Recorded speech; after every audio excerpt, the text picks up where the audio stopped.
Good Wednesday afternoon, guys. I'm Jerry Miller, and welcome to the I Love CVille Show. Thank you for joining us this Wednesday. Of course, we're presented by Scott Wagner of Scott Wagner Integrated Medicine. We're powered by Ting Fiber, crazy fast internet, Ting Fiber internet. Both Dr. Wagner and Ting making a positive impact in the Charlottesville and Central Virginia community. So you, the listener and viewer, can participate in the show by sharing your comments in the comments section.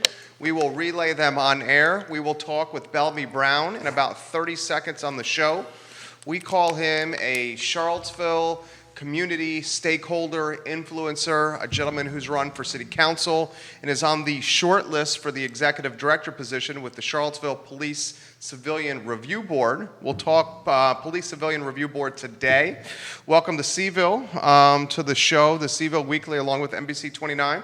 A lot we're going to cover on the broadcast. Judah Whitkauer is our fabulous director. We will also talk Bodo's Bagels and their fourth location, where the fourth location for Bodo's Bagels could be, and Wilson Richey opening 3 restaurants during COVID, Cafe Frank, South Central, and the Milkman's Bar, also purchasing a building on the downtown mall. Charlottesville's most prolific restaurateur, Wilson Richey. He will offer some perspective on the Biergarten concept that we've been in favor of for the last 2 years. Stephanie Rhodes, welcome back from the beach. Hey to you as well. Vanessa Parkhill, hello and welcome to the show. Dan Judd and Nita Davis, hello.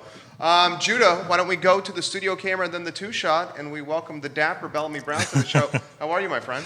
Doing well. How about yourself? I'm doing really well. I very much enjoy catching up with you. Yeah. Before we talk shop, how about what's new in Bellamy's life?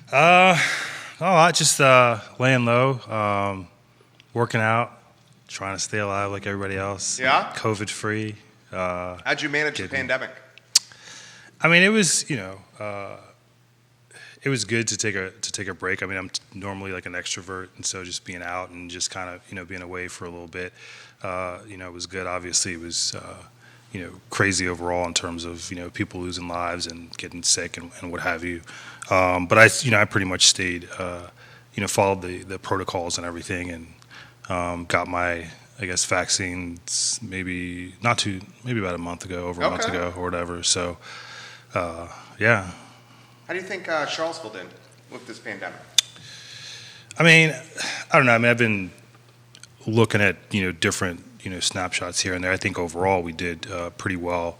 I think that there was a comparison of the fact that we are next to like a major hospital or near a major hospital or whatever compared to some other areas. Yeah. And then that was another thing. So, yeah, I guess overall it was, from the vaccination part, it was, it's fine. So I think Virginia has exceeded the 70% mark before the deadline. So Albemarle County, the most vaccinated community in the Commonwealth. Over 70%. Albemarle County, number 1 in Virginia. Charlottesville City is number 3 in the Commonwealth from vaccination standpoint. As a result, the New York Times has called Charlottesville and Central Virginia one of the best places to vacation on the East Coast because of the safety from the vaccinations in this area. I have so much I want to throw. Okay, you know this community inside and out here. So you got so much experience that you can offer. We're in the midst of a council race. Yeah. How do you think this council race is shaking out? 4 candidates. I'll dot the I's, cross the T's. You give me your crystal ball, or you give me your John Gruden X's and O's analysis here. You got Nikhil Walker running for re-election. Yeah. You got Yaz Washington running as an independent. Mm-hmm. You got Brian Pinkston. He ran when you ran, running as a Democrat. Mm-hmm. And Juan Diego Wade from school board to council potentially running as a Democrat. A lot of folks see Juan as a lock, and that second spot perhaps a toss-up. What's your take? I mean, I think it's, anything could obviously happen, after the summer ends, it becomes a whole new ball game. You get more of, typically in the primaries, you have a smaller focus versus, what's in the General Assembly. I think in the last year's primary, I don't think Vice Mayor McGill got, the top spot, but she ended up with the top spot. Michael Payne was in the top spot. Yeah. And then during the general, he got the least amount of votes to get on the dais, Michael Payne. Yeah. So anything could happen between, after August hits and it goes from there. But I think a lot of people obviously know Juan and are comfortable with his leadership and throughout the years of service that he's given to the community as well. So I would agree, with that assessment. Do you think he's a slam dunk? I would say that he has a strong likelihood, but again, anything could happen after August. So you just never know. The second spot, how do you think that's going to shake out? Seems to be a two-horse race. I'm not knocking Yaz. I love Yaz Washington on the program. Yeah. Her at 23 doing this is a hell of a lot further along than I was at 23 years old. Yeah. We have the incumbent and the mayor, and I don't think anyone should underestimate the value of being the incumbent and name recognition like she has. And then you have perhaps the polar opposite of her in Brian Pinkston, who's a project manager, button-down shirts, very clean-cut guy. Yeah. I mean, the opposite of the mayor. Yeah. I mean, you really have to look at it from a political demographic perspective. You have a space that I think the city of Charlottesville breaks down into your Walker, Greenbrier, North Downtown kind of space, and then over to like your Clark, Johnson, Tonsler kind of space, and I think it depends on how you poll well in either space. I mean, that's gonna that would kind of carry the day. Now, obviously, Brian has the benefit of having the Democratic Party behind him. He's got the machine. Yeah. Yeah. Like they. And firsthand. The value of the machine. I mean, it's all right. So. Yeah. But yeah, I mean, it's you get that last push, and you just have to you have to plan for the best, but you can't necessarily say it's a Terry McAuliffe type of thing, which. That's another story. Terry McAuliffe running for governor. So you think he's a slam dunk for governor, basically, is what you Well, I meant from the way it shaped out from the primary with the 60%, and I think that that was expected from a lot of folk going in. Obviously, it wasn't my candidate, but it's such a dirty business. Terry McAuliffe during Ralph Northrum's when the yearbook came out, the blackface in the yearbook. Yeah. Terry McAuliffe is saying this dude better get the hell out of office. Yeah. Now, last month, these dudes are giving each other hugs and shaking hands, and Ralph is passing the proverbial torch to Terry. I know you've got something to say on that. Say that's politics. I mean, I was very supportive of Senator McClellan. I think that she has done, a great job in the General Assembly for a number of years. A lot more governing experience than all the other candidates. I think when you look at you look at politics as a whole. You obviously have, the Republican Party, and then you have, the Democratic Party. But when you're talking about diversity and women leading and everything, that's not what shook out in the Democratic primary. So I would say that the parties on both sides, they do have their machines, and you could see in this case that the establishment, obviously lined up behind McAuliffe, just like it did Biden, and you'll have to contend with that until something comes up where you don't have. It's not like a JFK moment where because he went against the establishment as well. You don't have many of those opportunities nowadays. So that's just something that you got to contend with. And again, when that whole debacle from especially from the Northam side, and then you have the black clergy. Yeah. Then you have the black clergy and all those folk that are lining up and supporting behind versus what the alternative is. I mean, that's kind of what you're gonna have until something changes. So. I'm from Charlottesville. I think it was 42% Terry McAuliffe did his worst here. And a lot of that was obviously because 2017. So for me, that's a thing. For me, so. That's a thing for me too. Yeah. Yeah, that's a thing. How do you, we'll talk Police Civilian Review Board. We see 2 TV stations and a print outlet watching. I would imagine it's tied to the Police Civilian Review Board here. Yeah. Before we get to the review board, how do you think Charlottesville, a city that you love dearly, how has it changed for the better or for the worse since you ran for city council? Because there's been a hell of a lot of changes since you've run. Yeah, I mean, I think that and this has always been my thing. You have the government that performs its functions, but there are a lot of transactions that happen outside the government. Okay. I mean, that are always spinning around, and I think you, quite frankly, you see a lot of capital continuing to come into this space. A ton. Yeah. Into Charlottesville. Correct. Yeah. And then you have, I mean, you still have that process of folk being pushed out, and then the environment changing overall. You got a lot,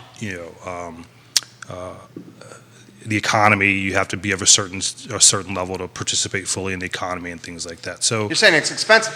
yeah, absolutely. It's expensive, and most of the people who have the money, that's what they're coming back from. They're coming back from New York and California and tech and finance and all these other things, and they're pushing the folk who are working in the restaurants, who are living at the poverty level. I think we had like 17,000 that are in the poverty level. That's good. That's going out. So that's what I see as changing from just the general dynamic. I mean, from the politics dynamic, I think that things have become a bit calmer, I guess. I mean, there are obviously some areas that we have to work through, but calmer since I ran. So I agree with that, and Yeah. I have a take why, but I'm going to leave that to a side for now. I follow your social media very closely, and you alluded to this gentrification that was happening with the Forbes article that came out about dairy markets. yeah. Because you want to take over from there? Well, I think it's some, and I'm not knocking Southern Development or anything like that. It's obviously the writer who presented it this way, but to argue Stony Point Development. yes, Stony Point Development. Is that? Yeah, Chris Henry, Stony Point. Yeah. I didn't want to call out Kristen. Yeah. Chris is a good dude. Yeah, he is. Yeah.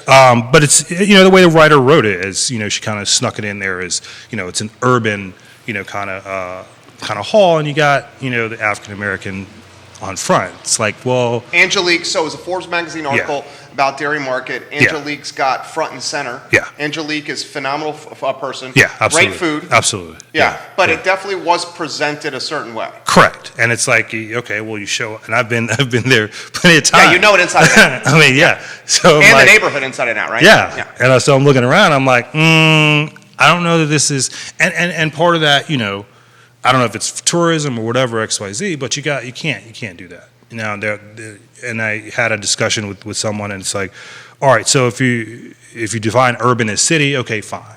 But if you're going to define urban as black culture, no, you can't do that. And with the percentage of demographic that exists there, come on, don't. 10th and Page. Yeah, and in that particular that patronizes dairy market itself. Yeah. Like, come on, like don't say urban. So the characterization with dairy market was it was a great thing to do in an urban environment. Is that pretty much what it was? It marked it as there's diversity, which there is a ton, and then diversity in kind of like an urban type of setting, so to speak, or it's urban with obviously Angelique on front. Well, come on, anybody, Ray Charles can walk down there and see that it's mainly white customers. Yes. Yeah. Deep pocketed white customers. Yeah. I mean, because I look. So I was walking. Go ahead. Yeah. I was walking past yesterday, looking at this clothing store that I guess had just opened up. Oh, there's a clothing store in there. Yeah, it just opened up, and so I'm looking through the window because I didn't. He likes to dress sharp. You can tell. You can tell. You always dress sharp, dude. Well, I appreciate that. Yeah. I was looking through the window, and there's a sweater on the display. It's a $185 price point. $185 sweater? Yeah. Damn. So who around there is going to go and be able to buy a $185 sweater? Yeah. Yeah. I mean, you got drinks at the Milkman's bar, and we love cocktails. Yeah. I love a cold beverage. I've been in the Milkman. I mean, some of them are $12, $14 drinks. Yeah. That's like, it's almost like when I had one there, and when I first came back to Charlottesville, like I think coming from DC, it was like, $7 or whatever. I was like, oh, this is great. Yeah. Whereas up there, it's like 14 or so. And then I see that, I'm like, this isn't priced for people that, who again, don't have money, don't have capital, don't have these upper echelon jobs and everything to be able to support that, and so it's, you got to really look at those things and not, try to say, oh, this is urban or XYZ. This is not. This is for a specific you're going for a specific target audience. Yeah, 100% agree with you. You're a finance guy. Okay, you're a business guy here. So I'm going to play devil's advocate with you. Yeah. We got inflation going on. Yeah. The supply chain is being impacted from a fuel standpoint, gasoline. Yeah. Supply chain's being impacted in that $15 an hour is turning into essentially the minimum wage around here. Yeah. So when they have staff that they're having to pay that level, they're going to have to reflect those costs with menu prices going up. Yeah. Are we just destined to be, because of all these things, I think you just DC South?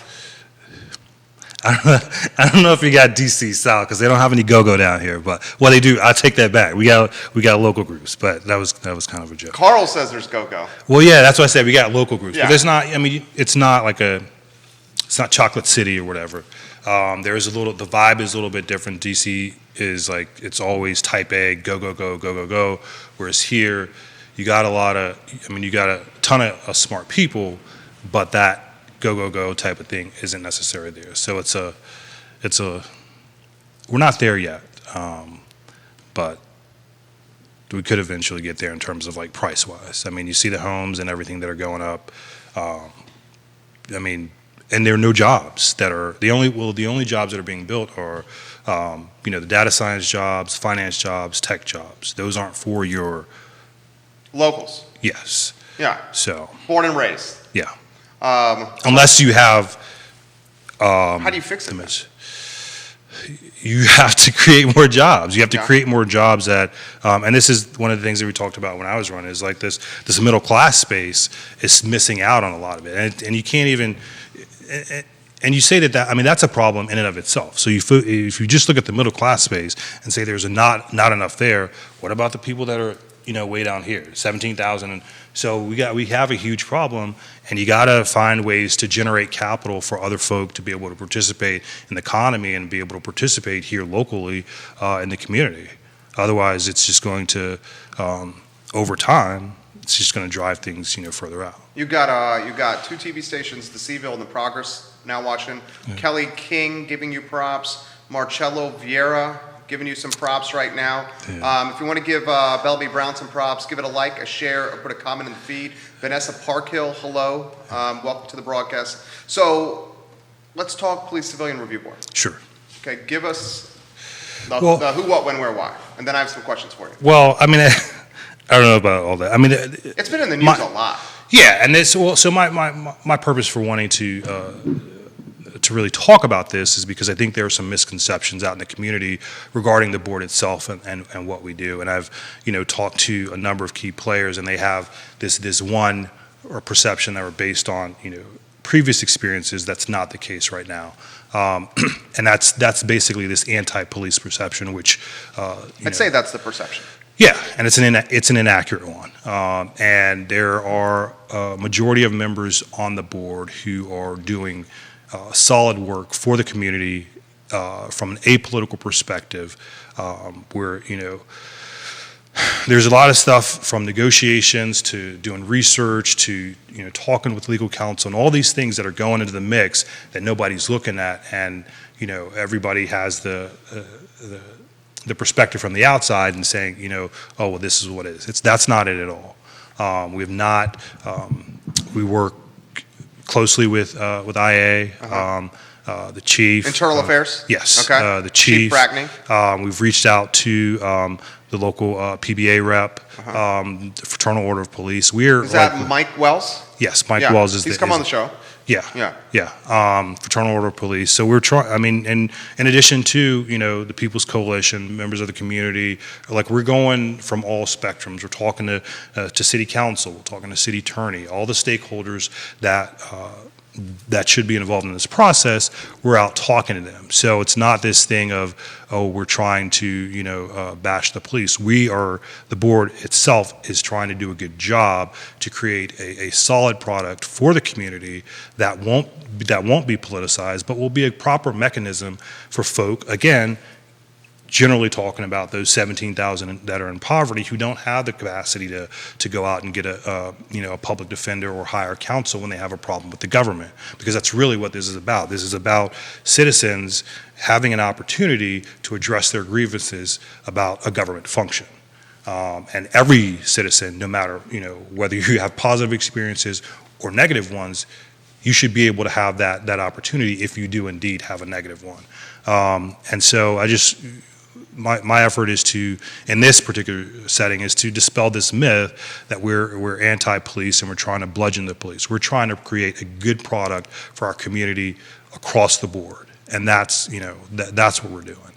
So the Police Civilian Review Board, in a sentence, does it hold the police department accountable and acts like an independent party to make sure transparency and accountability happens? Well, so right now, those are negotiations that we're having. We're in the process of, drafting a new ordinance for council's consideration. Those are part of the negotiations. We'll have something, ideally out relatively soon. Our council is reviewing some of those things right now. But it's, at this point, we're coming at the ground level. And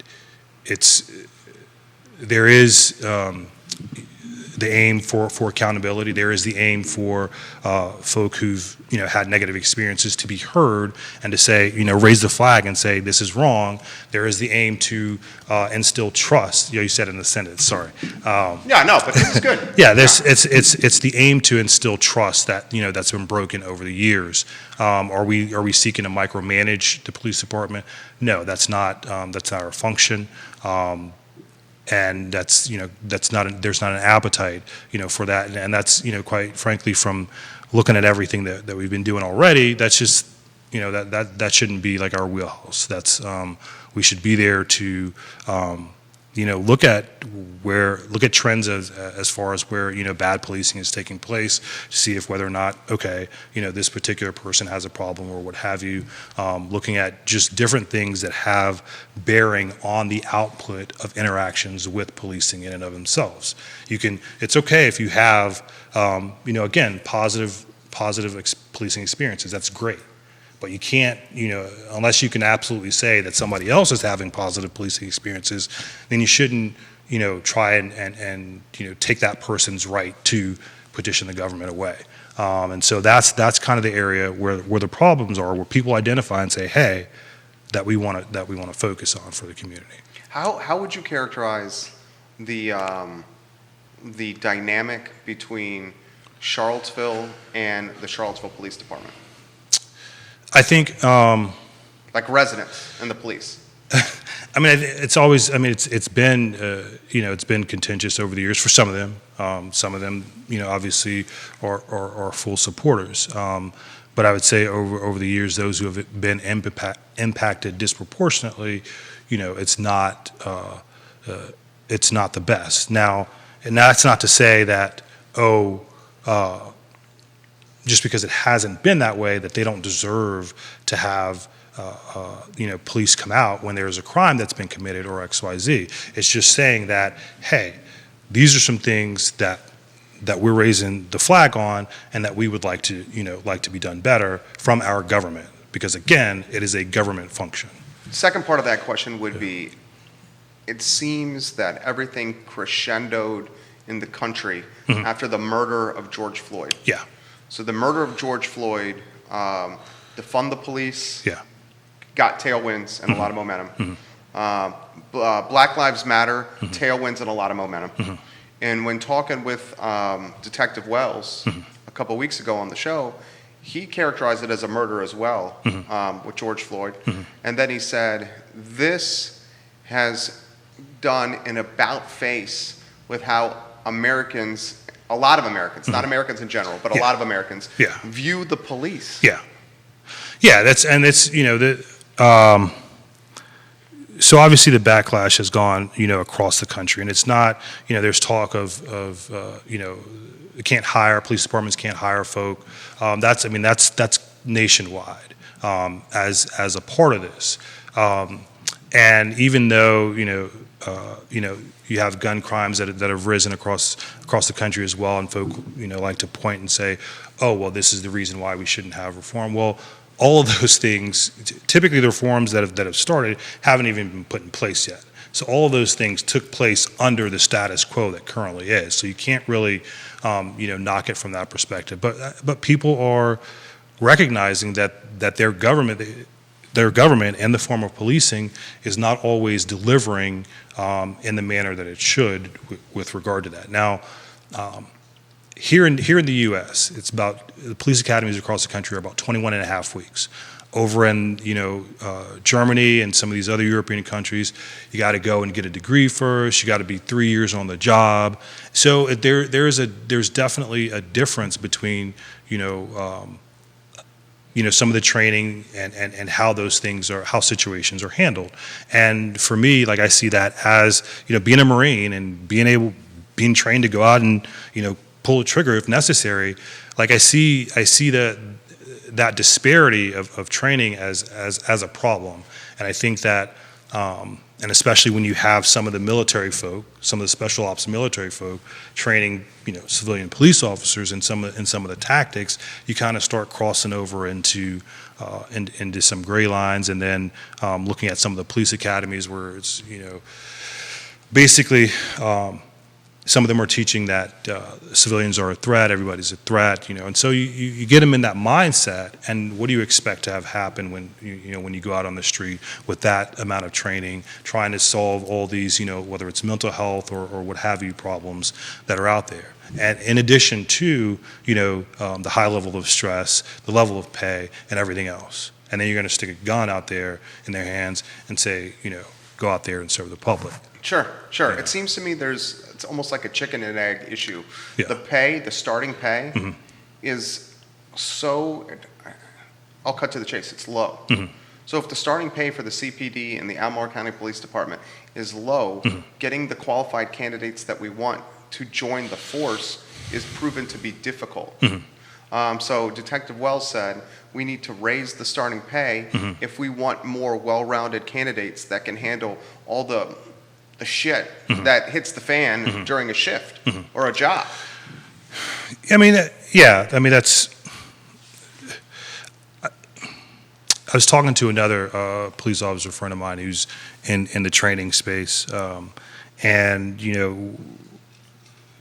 like we did in the Marines, there was constant training on various incidents where it became like muscle memory. To say that, and I'm not knocking the increase in pay, but to say that the increase in pay is going to solve that, that you need more than that. Okay. You need there has to be, again, we're looking at 21 and a half weeks average in the U.S. versus a degree or 3 years over in Europe, where they don't have the same level of fatalities and what have you.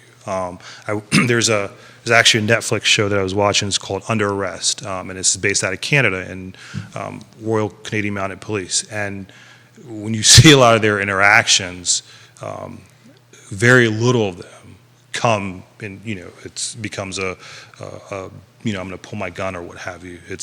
I was surprised at some of them were there. I mean, they're pretty polite throughout the whole thing. I mean, it's those. So you can't. I can't say that, just because you're going to get, this new salary, that everything is going to change. There has to be more that you're trained in terms of like dealing with those particular scenarios. Would you trust the police if you were pulled over? I mean, I've had my own personal experience. I don't know. I mean, I think based on that, I mean, I would follow my protocol, and I'm not, give as little information as possible, and let it work out through the system itself. You don't have to do the police's job for them if they can't. You can give them your name, your address, license, whatever. But everything else, you do have the opportunity to exercise that right to remain silent. And sometimes when you don't exercise that right, those are the things that can be used against you to take you down. And so it's just like, I don't know. It would just depend on where I am, but I never. The times that the police have stopped me, other than for a legit traffic ticket, it's not been something that I've welcomed. Understood. So, yeah. Understood. So you're running for executive director. You're in the running for executive director. This is a paid position, the top position on the Police Civilian Review Board. You're on the short list. You're currently, what's the current position? That's a volunteer. Well, Is it chair? So I am the chair, and with regard to the executive director, I'll exercise the same thing that I do in the meetings itself. I can't, because I am a candidate in this space, I can't comment on it. Sure. And quite frankly, I really don't know a lot of the information Uh-huh. that's out there. I mean, I think they've done a pretty good job at keeping me in the blind on it. Why go for the executive director? Well, because Can you comment on, can I yeah, I answer? can do that. Yeah. So I am the chairman, as you said, of the board, and what I see from the work itself that needs to be done, and then you're trying to pull volunteer members here and there and what have you. At any point in time, it could fall apart. And so for me, because I believe in this space, I believe in this in the board itself. I believe in citizens having an opportunity to call BS on the grievances that they have in their government. And I know that I have the capabilities to be able to lead that effort. That's why this is again in this process. When I in talking to a lot of the folk, other than the People's Coalition, when it comes to the minority representation, that's left out. And I got a whole bunch of people that I've grown up with that I'm interact with on a daily basis that are like, hey. So that's what it's about for me. We talk about equity and all this other stuff here in this community. It's blah blah blah. But when you look at the actual output, Yeah.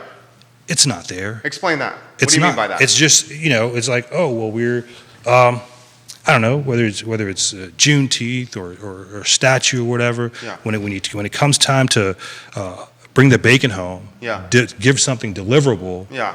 It's not there. You're saying it's all talk. It's all talk. Yeah. And this is a mechanism that I full-heartedly believe in and know can succeed and be sustainable, that I look at, this is, when I said I'm coming back home to do something, Yeah. like for us, this is one of those things. And so again, I've been at executive level in, nonprofits and Fortune 500 companies and smaller companies. I have the experience to be able to do that. So that's why I combined all that together, and was like, this is, like, I know it needs to be done, and I can do it. So. What do you think, okay, this is, I think, a question that's safe to ask and you'd be able to answer. What is the role of the executive director? So from this perspective, so the executive director would report to the deputy city manager. So it's still an executive branch function. It's still a city hall function. Okay. It's not there to set policy, but there to have operational support for the board itself so that it can function. Okay. So if you're dealing with things where, just basically your basic day-to-day operation function. You gotta look at building relationships with the different stakeholders who may not like each other. You gotta look at getting out and doing public engagement. You gotta look at if something were to happen, how do you represent the board or help represent the board from the press perspective? You got to make sure that interactions with legal counsel and everybody else are done well. And then, some of the actions from the investigative perspective are still being worked out in the ordinance itself. But there's a ton that's involved in the day-to-day operations. It's going to be that one operations person initially until a point comes to where it says, okay, well, you need additional support. But there's a ton of stuff that needs to be done there.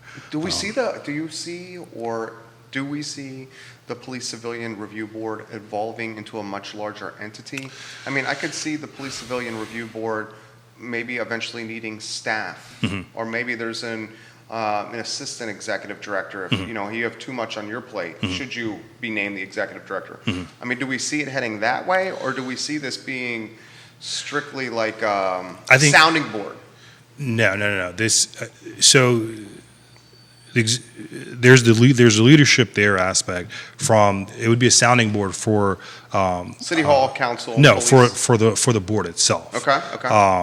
In terms of hey, but ultimately the board is going to be the one that drives the policy and the decisions. But you would have, you got to understand, HR employment law, the privacy law, how all these intersect, what are the new changes that are happening in police civilian oversight. All those things have to be understood and given value to the board itself. You got to set up, actual training to help the members be recognized as legitimate, unbiased, well-trained members. So there are different things that are there, but ultimately that position is there to support the board operationally in its mandate and in its function to serve the community in this capacity.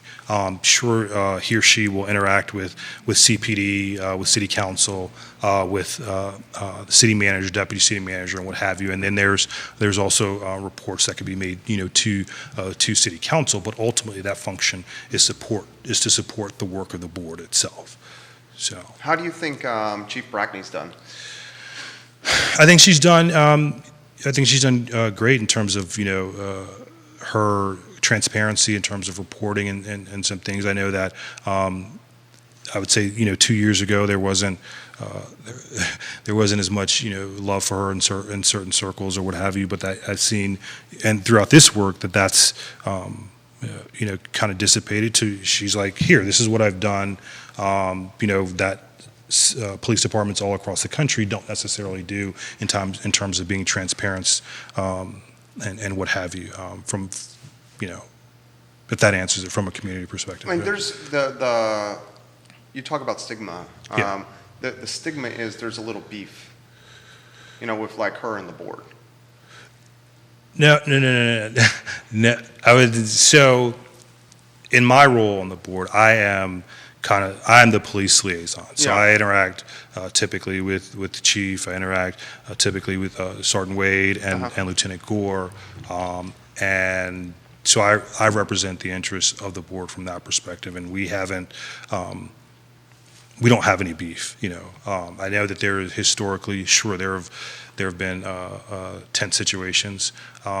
But there have also been tense situations with City Council itself. Sure. And I think this comes with the territory. Yeah, here's where the board. It's almost like you have CPD, you got activist community, you got City Council, you got other community members, all on the outside. You got the board on the inside that's taking all this stuff, trying to make sense of it and put out something positive. Nobody likes what the board will do ultimately. I mean, there's because you can't please everybody. You can take these things into consideration, try to come out with a good product and move that forward. So I think we've had a number of meetings with Chief Brackney that have myself and Vice Chair Mendez that have gone well. So and I think I think in general, when it comes to policing across the country and boards and oversight boards, there's no love here. There's no love there. But one of the things that NACOL talks about is building bridges, and that's what we're here to do. We're here to build these bridges to find out where we can find these areas of commonality to be able to again get this this apolitical piece of legislation mechanism to the finish line, so that folk can adequately, have trust and be able to, knock on the door and say, hey, this is wrong. I mean, there are folk that I talk to in the projects and Prospect and whatever, who tell me about these incidents, and I'm like, well, why haven't you reported it? And so right now we're doing about, I guess, 40 complaints a year. I would expect that. There could be an increase in that, a slight tick, if there is some legitimacy found to be in the board itself when that does happen. But right now, we're in the early stages. I think people they want things done overnight, and that's just not how it actually works. There are a number of negotiations that affect people's lives across the board that have to be worked out before we're able to get to a point to where we have something that'll be useful. Our friend James Watson is watching, and he says Bellamy Brown for governor 2025. James Watson, we enjoy your company. Yeah, James is, and James, again, I'm not. James is on the board, right? Yeah, James is. I mean, he was the chair. Yes, correct. Yeah, James is a good dude. All our board members, as a whole, are good, genuine. I mean, you guys are volunteering. Yeah. To make the community better. I mean, these guys... But it's not just like volunteering from that standpoint. It's volunteering and being told that you're shit or that you're not good enough, right? And all these other things. And I had and so, but we, as a whole, we're still charging forward. And I don't want to start naming off any specific names or what have you, but as a whole, we're doing great things. But I will say, Vice Chair Mendez on our ordinance piece has led that charge, in a big way. And I've said that repeatedly over at meetings. But as a board, this is what we're trying to do. And I always think about this quote from Theodore Roosevelt, The Man in the Arena. Do you know what that is? No. All right, so it says, it's not the critic who counts. It's not the man who points out how the strong man stumbles or where the doer of deeds could have done them better. The credit belongs to the man who is actually in the arena, whose face is marred by dust and sweat and blood, who strives valiantly, who errs, who comes short again and again, who spends himself in a worthy cause, who at the best knows in the end the triumph of high achievement, and who at the worst, if he fails, at least fails while daring greatly. So that is his place, so that his place shall never be with those cold and timid souls who neither know victory nor defeat. You can't, I mean... That's basically saying talk the talk and then walk the walk. Yeah. Get to work is what that's saying. Yeah, it's saying get to work, but also recognize that those who are outside of the arena don't necessarily know what's going on in the arena and continue to march forward because they're operating from a perspective that's not fully informed. And I look at that, and that's, everybody's a Monday morning quarterback. Yes. That's what you're saying. Yeah, very much so. Very much so. Have you thought about this? You ran for city council. Yeah. Which is a thankless job. And now you're making a push for executive director of the Police Civilian Review Board. That may be more of a thankless job than the city council job. Now the pay is substantially different if you get the ED position than city council. Have you thought about this, that you could make potentially even more of a community impact as executive director of the Charlottesville Police Civilian Review Board than perhaps you could have had you won a spot on the dais in council? Well, I have, and that has been brought to my attention. And for me, it's always been, this is, again, like I have, background, educational, experiential, that has... Dude, his resume is perfect for this. I'm going to straight up say it. Your resume is perfect for this position. Well, thank you. But this is where my heart is. This is what I know. This is what I see. And you have to have... You can't continue to shit on the poor. That's just realistic. And we're not to say that all complaints are coming from the poor, but they're a good majority of them. And if you're not providing them, again, public defenders or folk who can bat their cause, this is an inexpensive way for them to raise a red flag. Hey, we need some help. We've got a problem because the government is not performing its function as it should be. My experience in Fairfax was, left an indelible imprint on me. I can never forget that. I can never forget just how close we are to losing, our freedom. The line is so thin. And so, again, when you're talking about all the money coming in and everything else is being pushed out, don't think that, hey, some of those things aren't happening as well. So you don't need to make things worse for folk. You need to make things better. That's what governing should be about. That's what governing is supposed to always be about, despite our history of everything else. Then fundamentally, when you look at what government is supposed to do, what governing is supposed to do, that's what it's about. It's about making sure that everyone has life, liberty, and the pursuit of happiness. So, well said. Bob Shada giving you some props. You're getting props from Annie Fisher, S.I. Minor Jr., Ali Buchateau. Am I messing your name up, Ali? I apologize for that. You have all the media outlets watching you here. Brad Wicker, hello, welcome to the show. You talk about shitting on the poor. I'm not convinced that a few years from now we're even going to have poor in the city. Yeah. I mean, and you've touched on this already. You talk the data science school that Woodruff is funding with $125 million donation is going to come online soon. Yeah. You got Code, the Ice Park Center of Developing Entrepreneurs, is going to come online really soon. Dairy Central, the office space, which is the component of Dairy Market is the food and beverage, and then Dairy Central is the office space and the apartments. Dexcom and whoever else is coming online soon. Yeah. I mean, are we going to have any poor people in this town? That's what I'm saying. It's just going to be a rich playground. That's where the trend is, and yeah. So how do you keep that from happening? How can we keep a free market from doing what the market does? I think that pendulum has swung. I think that because there's only so many houses. I think lip service has been given for a number of years that pendulum has swung so far that, you can't get to go the other way. Is that what you're saying? Yeah. Yeah, I think the same. Yeah. I mean, because once the data science school is finished, Woodruff is going to funnel the students from data science and keep them in Charlottesville with high six-figure jobs. There's only so many rooftops. Yeah. We see what's going on with the housing market. Yeah. And data science is the number one. That's where you want to be. Yeah. And if you're looking at, like he is, competing against, a Silicon Valley or whatever. He's making his own Silicon Valley here. Yeah. Is this Palo Alto East? I think I read an article that said that I don't know if it was that, he wanted to use that term, but there's competition, with Palo Alto here.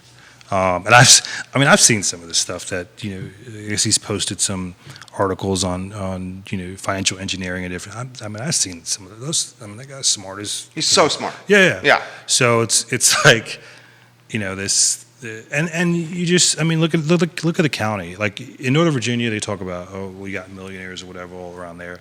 I've never seen a higher concentration of millionaires than in this area. Yeah. So, yeah. It seems to me, and then I love talking with you. You're a great interview. We're 51 minutes in. Oh. You okay with time? Yeah, I'm good. Okay. I'm good. It seems to me that you're just going to have Charlottesville and Albemarle continue to be super Tony and rich and wealthy, and I'll cut to the chase, very, very white. And then you're going to have the outer counties, I hate to say this, Buckingham, Louisa, Waynesboro, other side of the mountain. That's going to be where the folks that work, keep Charlottesville running, service Charlottesville, living there. Yeah. With the exception of Earlysville. This is what I thought about Earlysville. I love when you do this. I'm going to adapt to you here. All right. So when I came back, I was looking at Earlysville. And I was looking at... For you personally? No, just in general. I was looking at looking at the city, and I'm like, you out there, everything's spread out. They got all this stuff, but you want to come into the city to have a good time, go to CNO or whatever, and then I can go back out. Yeah. That's kind of what, what you see it as. And then you have, all right, well, UVA is doing well in sports and what have you, and you got the hotels and places to stay on every corner almost. And it's, you can, the writing's on the wall. The writing's been on the wall. And it's, I don't know, it's sad that some things like a trust for, African American properties couldn't have been set up to kind of, mitigate against some of the gentrification and stuff and things like that. But that's what you have. Not everybody who people live out in Earlysville because they want to live out in Earlysville. Yeah, they want some space. But they want to come downtown and have a good time. Yeah. Same thing. I believe I forget the name out here, but that's what it is. And you can't have that. You can't sustain that for an extended period of time with more people coming in. And just say that, everything is going to be okay. No, it's not going to be okay because, again, people are being priced out. Yeah, I'm going to give you a hypothetical. You would be a hell of a father. I know whenever that happens, if it happens, whenever it happens, you'd be a hell of a dad. Yeah. Would you raise your kids in this area? In Charlottesville? Yeah. would you raise the next generation in the city of Charlottesville? Your offspring. Yeah, I mean, I think that because for me, there's a lot of good work that's still being done. I like, this, again, this is my home. I think there are things that I experienced in DC that are starting to trickle down here. So it's like, all right, well, this is just being, there's nothing like new or different from there. I don't like the way that it's gone for, the poor and certain demographics. Not to say that I'm wealthy or anything, but yeah, absolutely. I think there's a lot of work to be done here. So I'll read you some comments that are coming in. James says we need to encourage those IT companies to hire and train local folks from within our community. Yeah. Johnny Ornalis, like the video, Guadalajara owner and El Mariachi owner. Grayson on Twitter has said this has been a fantastic interview and great insight into the Police Civilian Review Board. It would seem one way to change the stigma is to have more transparency in conversations like this, which is kind of what you're saying, what the executive director would do. Yeah. Yeah, and this is, so typically when you have this community's push for oversight, you're going to have the police PR machine that's going to go out there. You're going to have typically your elected officials that are going to do some pushback. I've never read any stories about a board having, especially as they're burgeoning, having that same kind of PR presence. And so I wanted to, given the levels of misinformation that's out there, and I was encouraged by some other folks, like, well, you need to get the message out there differently. This is kind of a push for that. So I'm going to talk to some other folk as well to really kind of say, this is what the truth is. It's not this we're anti-police XYZ. We're trying to create a mechanism for the community that can be sustainable, that can be reliable and credible, and that we can, help foster that trust again between the community and the police. Well said, well said. David Bridges, Charlene Baker, all giving you some love. Why don't David Bridges says, well done, family. Hell of a job. Why don't we close with anywhere you want to go? I'm gonna get a couple items out of the notebook once you're going here. Sure. Show's yours. Anywhere you want to go. No, I just think that realistically, from a civilian review board perspective, my hope is that the community will give us an opportunity and look at us as, even if you look at us neutral, just allow us the opportunity to work through this process, to present a credible product, to see how the relationships are built, to see how the bridges are built, and help us to move forward. Don't paint us with this historical context of, oh, we're anti-police, XYZ. We just want to, screw the police. We are professional folk. We grind this out day in and day out. People yelling at us, calling us all sorts of names. We're not doing this just so we can go bash the police. Right. We're not doing this for free, just so we can. That's not what it is. So just give us a chance and let us, do this work in an effective manner, which will serve, not just the community, but it'll serve the police as well. Dude, enjoyed chatting with you. You as well, man. Yeah, seriously. Thank man. you. Thank you. Thank you for joining us. Anytime you want to come back. Yeah. Judy Wade, hello. Anytime. The Okay. show's yours. I think you would be a hell of an executive director. I appreciate that. I think you would be a voice of reason. Yeah. Which is what you're doing. Yeah, and that's realistic. Like I can't tell you. This process. Emotions are going to happen, tempers are going to flare, and you got to be cognizant of that when you're navigating, these issues, because you got to come right back tomorrow, and it's like, all right, well that's great that happened, but we still got to move this process along. Keep the personalities out of that conflicting space and really focus on the product that we're trying to create and deliver for the community itself. Cool. Yeah. Well, we appreciate you. Absolutely. Thank you, Appreciate Bellamy. Thank you. Yeah. Thank you. J-Dubs, if you can, actually, we have his email, so we're good there. Just make sure we have the right path for him to go. J-Dubs, that would be great. Bellamy Brown, A+ people. We very much enjoy him and appreciate his perspective on today's show and on, frankly, every time he comes on the show. Police Civilian Review Board, some insight right there from a gentleman who is on the short list for Executive Director of the Police Civilian Review Board. Couple items I want to get out of the notebook today, and we'll hear from Wilson Richey in a matter of moments on the downtown Biergarten and owning real estate as a restaurateur. So 2 pieces of sound from Wilson Richey coming up. Before we get to that, J-Dubs, and if we can get the sizzle reels ready to go, my friend, the first one I want to play is real estate ownership and what he's doing with Cafe Frank. Bodo's Bagels has said they are going to eliminate the drive-through strategy that they put into play during COVID, specifically on Route 29 by the English Inn and on Preston, those 2 locations.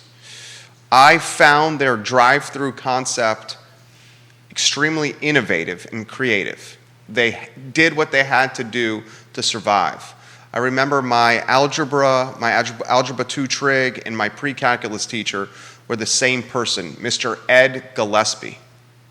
Mr. Ed Gillespie had us write the acronym DWYGD atop every test paper. That acronym, DWYGD,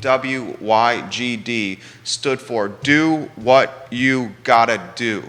And that is one of the lessons from school, high school, that has stuck with me the most, and a lesson that I use every day when running the businesses. Do what you gotta do. So Bodo's, during the pandemic, they did what they had to do to survive. Now, there were times when that Bodo's drive-through on Preston and on Route 29 by the English Inn, where it got to be a traffic congestion nightmare, spilling onto main roads, causing what I thought was unsafe driving conditions around both locations. Now, please realize that if I'm going to talk about Bodo's in critical fashion, I understand that there's going to be some heat or flack or resistance that I'm going to get, but I call it straight. That's what I do on this show, is I shoot straight. The drive-through concept was something they had to do to manage the COVID pandemic. Was it the safest thing for Charlottesville? It was not. Now they're going to go no drive-through and takeout only. I respect that as well. They're considering a 4th location. The 4th location would be strictly a drive-through concept for Bodo's. I think that 4th location would crush it. I think that 4th location doesn't even have to be in Class A real estate. It can be in, Class C type of real estate, because we will drive to Bodo's. It's that kind of destination brand. So they're closing the drive-throughs. It's going to be takeout only, no inside dining for now. And lastly, they're going to open a 4th location that's drive-through only when the 4th one is open. I want to play 2 items, 2 pieces of sound from yesterday's edition of Real Talk. The first one is, they're both from Wilson Richey, to be exact. The first one is on Wilson Richey talking about owning the real estate as a restaurant owner. He has done that with Cafe Frank. Cafe Frank was one of the 3 restaurants he opened during COVID. Cafe Frank, the Milkman's Bar, and South Central. Cafe Frank is on the downtown mall. Judah, cue up that sound. I'll count you into it. Wilson Richey, Charlottesville's most prolific restaurateur, on owning the real estate as well as owning the restaurant. Judah, in 3, 2, 1. Experience. Awesome. Well, thank you. Have you considered, or maybe you already have, getting into the real estate ownership game?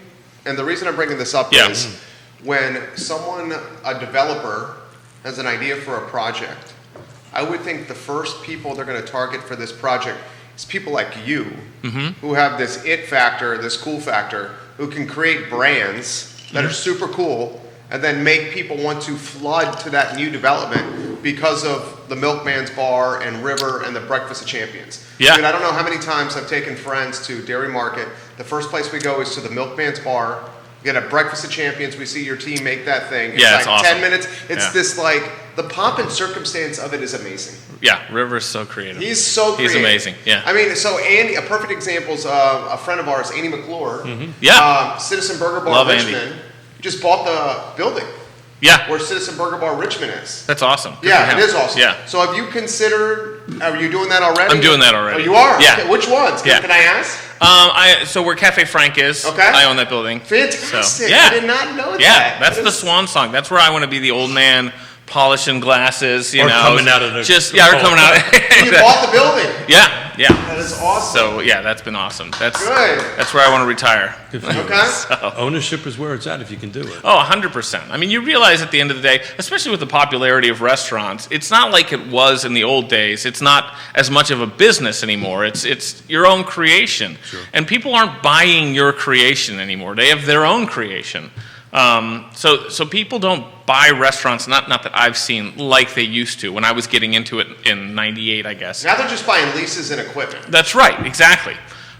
So if you know, so your whole career, I mean, you're making the money you're making while you're working, but you've got nothing at the end of the day, really, unless you can own the building. I did not know that he owned the building that Cafe Frank was located in, Wilson Richey. I did not know he owned that building. That was formerly the Splendora's location. Now Splendora's Gelato. Now Cafe Frank, a fabulous little eatery.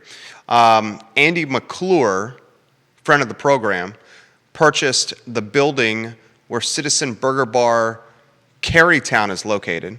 Citizen Burger Bar has a location in Carytown in Richmond. Andy McClure bought that building. Wilson's got the building on the downtown mall where Cafe Frank is. Adam Frazier is the owner of the Local and Junction restaurant in Belmont. Adam Frazier owns the real estate where the Local is at, owns that building, that restaurant as well. He also owns the building where Junction is. Not only does he own Junction, but he owns the real estate as well. It's a smart move. Your restaurant business is paying rent to your real estate business in that scenario. I also asked Wilson Richey about the downtown Biergarten concept, having an open air container where on the downtown mall from the Ting Pavilion to the former ice park spot, something the city could manage to drive incremental tax revenue for the city and make downtown Charlottesville even more of a tourist destination for folks all over the world to visit. The downtown Biergarten concept, you know I'm hugely in favor of. We asked Charlottesville's most prolific restaurateur, Wilson Richey, about his take on the downtown Biergarten and the positivity it could offer this community. Listen to what he has to say. Judah, if you can play that in 3, 2, 1. I would love to hear your opinion on that. Well, The Biergarten guys. Yeah, as Jerry knows more than anybody, I've been a fan of this forever, for years and years and years. Whenever the city asked me, what more could we be doing? I brought up that idea. It was open air drinking in the mall. Come on, it just makes so much sense. It's going to be a draw for the community. There's ups and downs, but overall, I just think that it would make the area, it would make the downtown mall, or whatever area is able to do it and open to do it, a destination, a cool place to go. It would just add a level of interestingness, that they have in Savannah, they've got in Key West, they have in New Orleans, all the Rainbow? places that do this, are places that are known tourist attractions. Why wouldn't we do that here? I mean, it's not hurting anybody. And it's not foreign to us because kind of the Fridays After 5 is Sure. a small version. Tom-Tom's a good example. Tom, there you go. Yeah. Perfect. Tom. Well, and think what it would do for even a Fridays After 5 thing. If you could have bands all up and down the mall cool. and turn the whole mall into, like you start at one end, you watch that band, then you move up a little bit, and there's, a really cool band playing there, and you got a beer in your hand, and you're just... Be amazing. Well, it'd be awesome. So I'll play devil's advocate. Yeah. So what's the downside?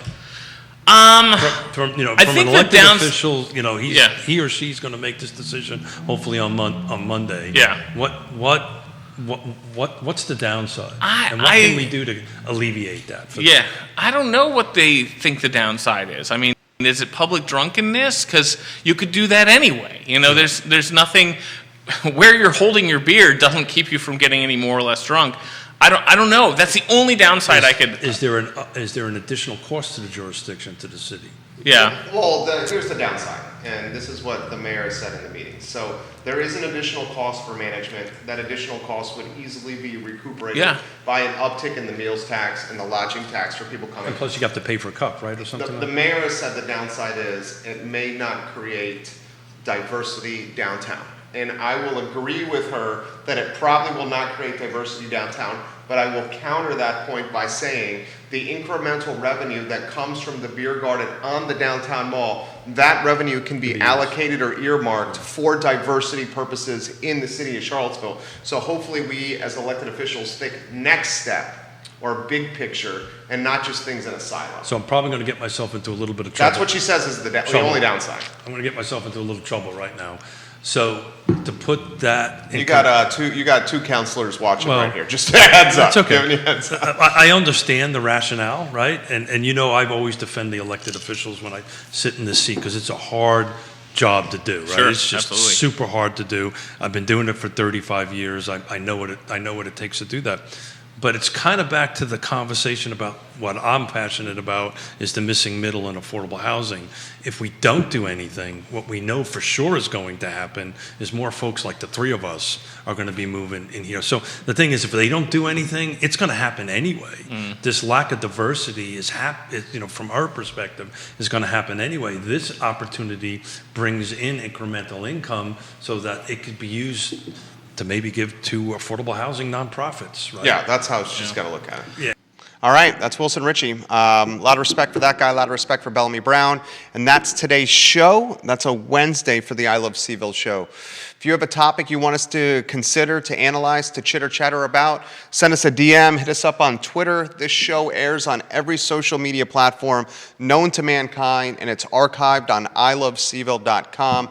We thank Dr. Wagner of Scott Wagner Integrated Medicine for being a part of the show. Dr. Wagner and his team absolutely have your back at Scott Wagner Integrated Medicine.